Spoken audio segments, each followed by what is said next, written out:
A journalist has questioned the timing of Prince Harry and Meghan Markle's visit to the United Nations General Assembly on Monday, July 18. Their attendance sparks speculations that they are there to reclaim their reputation after they were humiliated at the Platinum Jubilee. The Duke and Duchess of Sussex returned to the UK earlier in June to join the 70th year celebration of Queen Elizabeth II's reign.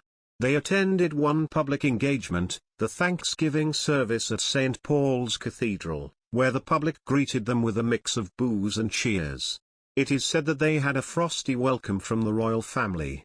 Writing for the Daily Beast, royal correspondent Tom Sykes said that Prince Harry plans to relaunch his career as a global humanitarian with a keynote address at the United Nations General Assembly in New York next week to mark Nelson Mandela Day. He added, "The live stream of the event Monday is likely to attract huge attention, and Harry's presence will inject a dose of glamour into usually dry UN proceedings." Appearing with his wife Meghan alongside him, the event will mark a carefully curated return to public life for the couple as they flirt with increasingly political causes. Sykes claimed that Prince Harry and Meghan Markle's appearance at the United Nations General Assembly will turn a page on the humiliations they suffered during the Platinum Jubilee. They did not publicly mingle with Prince Charles, Prince William, Kate Middleton, and Camilla. They were also seated behind the Duke of Gloucester and did not appear on the Buckingham Palace balcony for the RAF flypast.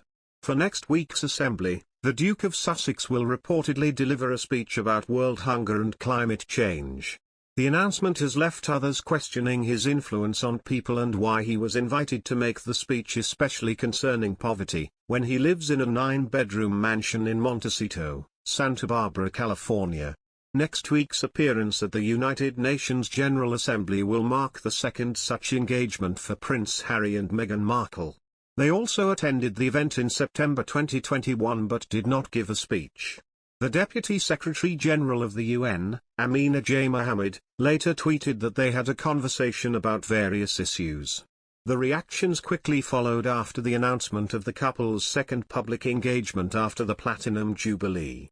GB News presenter Raymond Holmes was not thrilled to hear that Prince Harry would be giving a speech at the United Nations.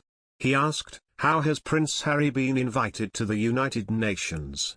What qualifies him to address the United Nations?" Royal expert Katie Nicholl replied that it has something to do with his royal status and said, "Well, he's a former member of the royal family, isn't he? He's a name." Eamon retorted, "What's he got to say that will change the world, or influence the world?" Katie explained, "Joking aside, I think if climate change is on the agenda, then Harry is probably going to be pretty impressive on that front. Whether they like him or not, over there in America they do tend to listen to him." Eamon questioned if Prince Harry is joining the United Nations General Assembly on a personal capacity or for business. He said, "My problem with this is, fine if he's got a message on climate change, on poverty or goodness knows what. Or is he there as a showpiece, or profile, or shining a spotlight on the Archie Foundation? He's either in favor of all these things or he's there as a business." The Duke and Duchess of Sussex are no strangers to paying a visit to the UN, as last year they were invited to the World Leaders Meeting.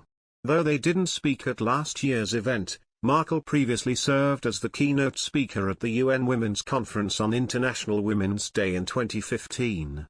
It will be the first high-profile trip for the California-based couple, who resigned from their royal duties in 2020, since their very quick trip to London to honor the Queen's 70 years on the throne.